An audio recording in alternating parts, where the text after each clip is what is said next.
Hey everyone, welcome to The Shot with Cosmos the Cosmos, and cheers to time and time in space, but not space-time, just time in space. Ain't no one got time for that. That was the longest title ever. That's how it should be put on the. That I'd have to re-listen to this over and over to even get it right. All right, so what the hell is time? Right? You know, it's currently 12:46 p.m. What the hell does that mean? I don't know. We just make up shit. We just make up numbers and make it work for us is what we do.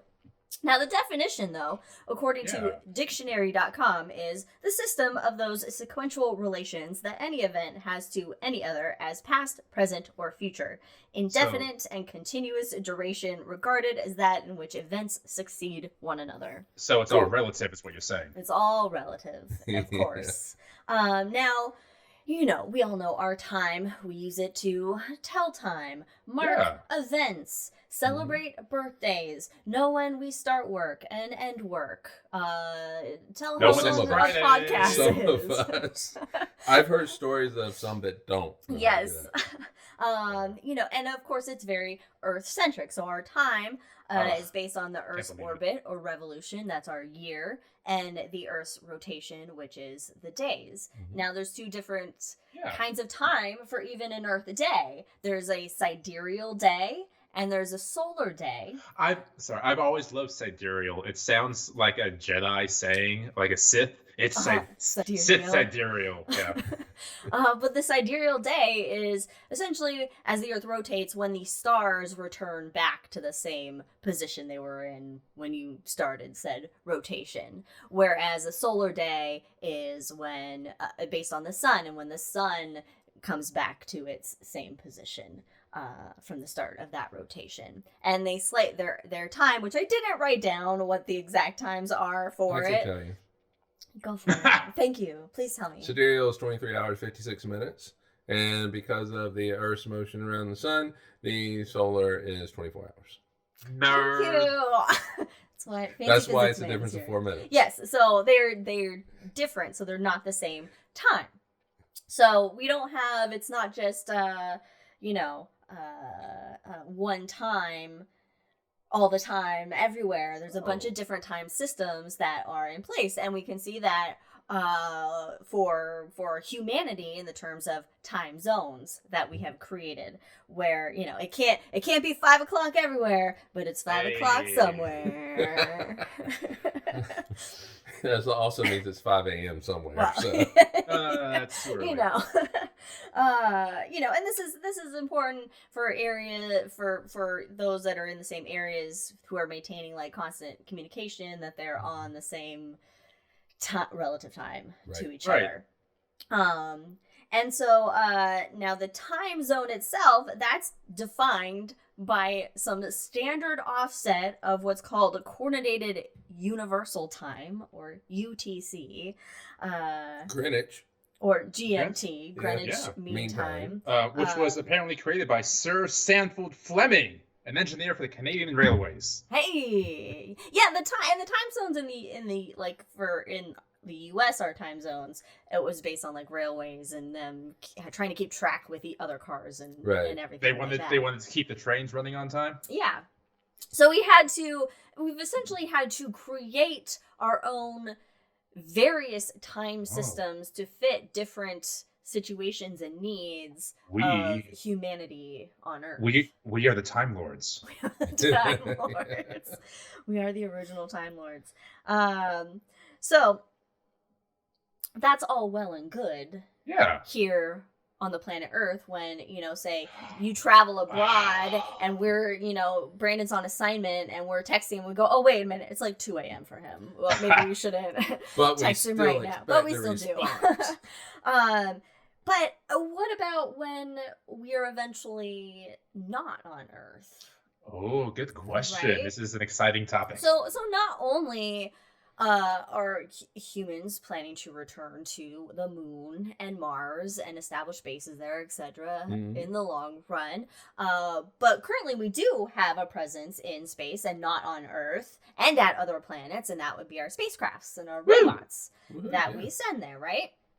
And so there has to be a way of telling time with the spacecrafts for communications, because time gets a little tricky and makes your brain melt when you think about it for too long, because time is apparently, according to some dude named Einstein, I don't know if you've heard of him, but time slows down the closer you are to the most gravity. So Right.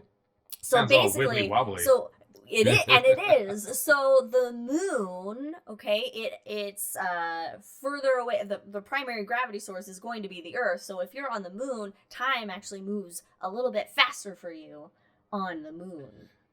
You age quicker. That on the yes, moon. the primary gravitational source, if you're on the moon, is the moon. Is But- is the moon? Yes, okay, but you know what I mean. But, Like, yeah. like you have a less gravity affecting you on the moon than on the So- Earth. Just like yeah, so these. it moves faster. Yeah, so Yep. time moves faster, which is weird, right? If you think Like- about it, any yeah. normal person is just like, how does Right. that And So happen? that but- also. you want Go me to ahead, blow your Mike. mind more? Oh, Oh Yes, yes, let let's me do do it. this. yes, but I'm ready. Go for it.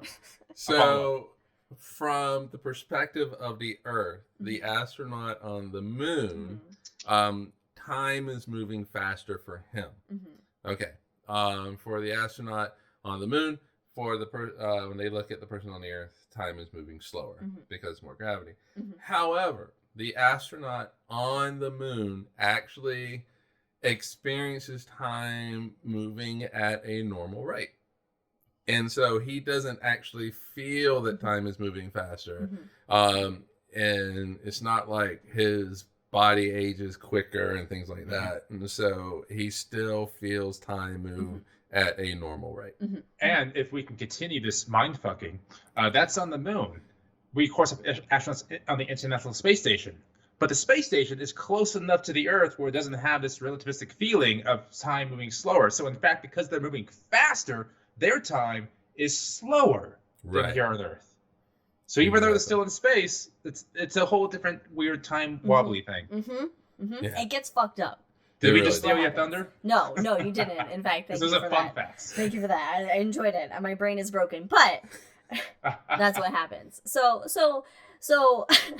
time is weird. We have to account for how basically we have to account for the effects of space-time on the clock time, the keeping track of time, the time as a measure, and So GPS satellites. so we have to invent things essentially. Are you going to talk about GPS satellites? No, not quite. There's so many things to talk about. Okay, but that's how our satellites communicate, that you have to keep time with them. They all have to be coordinated at the same time so you're not, bumping into each other or whatnot.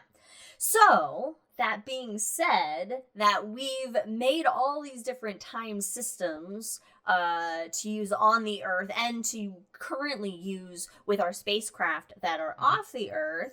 However, the matter of then sending future humans to, say, the moon or Mars and having a prolonged presence there, then that gets a little bit trickier in terms of time. So currently, the White House Office of Science and Technology want to establish standards for determining what time it is elsewhere in the solar system. And you said currently, this happened like 2 weeks ago. Yeah, this is very current. Oh, This is very wow. recent. In fact, this is what the start of the idea was for this topic. Got you. Was this. And so they want to develop a coordinated lunar time, or CLT, by 2026. Well, it's going to be CLT. Right. Well, How would you pronounce it? It doesn't matter.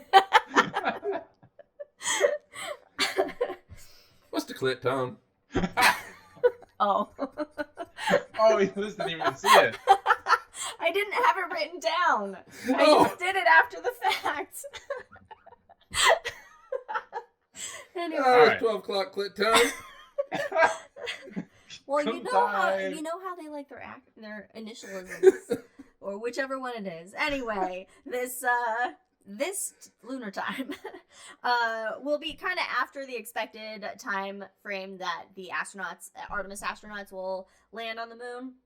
And so they're working with internationally to make like an international standard for essentially what time it will be on the moon for moon time. I love the whole shoulder dance. It's like the scene in the How to Train Your Dragons 2. Trust me, great deep cut. Okay, now something I learned, or there was an interesting term that basically, in addition to like this lunar time and establishing a time that is basically time in areas that are the Earth between the moon, or Earth between Mars, or Earth between and beyond, this regions are called it's called cislunar space. Oh yeah, What's it called? absolutely. I never knew that. Cislunar. Yeah, cislunar. Okay. And I was like, I've never heard it in any other Cislunar, gotta love it. yeah, so I thought that was interesting.